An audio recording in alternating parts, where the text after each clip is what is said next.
যে সমস্ত ইমামবাড়া রয়েছে সেখানে ইনস্ট্রুমেন্টাল চেকিং এবং ডগ স্কোয়াড দ্বারা চেকিং সুইপিং সব কিছু ইতিমধ্যেই সম্পন্ন হয়েছে।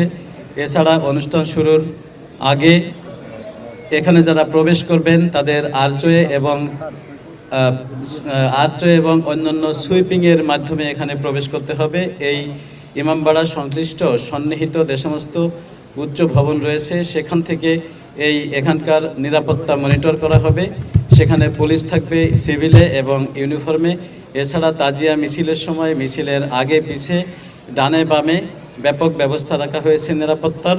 এছাড়া আমাদের যে সিসিটিভি ক্যামেরা এবং আমাদের বিভিন্ন ধরনের যে চেকিং, বিশেষ করে সাইবার চেকিং এবং আমাদের যে উপরে অন্যান্য যে সমস্ত নিরাপত্তা পরিকল্পনা নেওয়ার সকল কিছু নেওয়া হয়েছে। এবং এখান থেকে মিছিল করে যেখানে যাবেন সেইখানেও পুলিশের উপস্থিতি থাকবে, সাথে সাথে থাকবে আসার পথে, যাওয়ার পথে এবং অন্য সব কিছুর সাথে।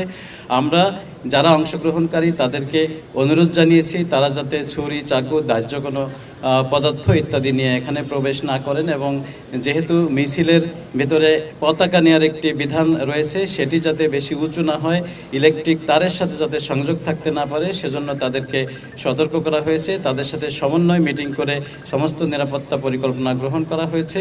আশা করি অত্যন্ত সুন্দরভাবে আজ থেকে কাল এবং পরশু এই 3 দিন সুন্দরভাবে আমাদের এই অনুষ্ঠান সম্পন্ন হবে। যে চলমান যে কোটা আন্দোলনের বিষয় সেটি একটি কোর্টের বিষয়, সুতরাং মহামান্য আদালত যে আদেশ দেবেন সেই আদেশের প্রতি শ্রদ্ধাশীল থাকা এবং সেটি মেনে নেওয়া প্রতিটি নাগরিকের একান্ত কর্তব্য এবং সেটি আদালতের নিয়ম মানতে আমরা বাধ্য।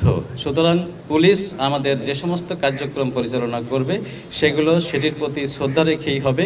যদি কেউ আমাদের আইনশৃঙ্খলা ভঙ্গজনিত কোনো ধরনের অপতৎপরতা চালাতে চান, সেটি যেই হোক সেটি শক্ত হাতে মোকাবেলা করা হবে।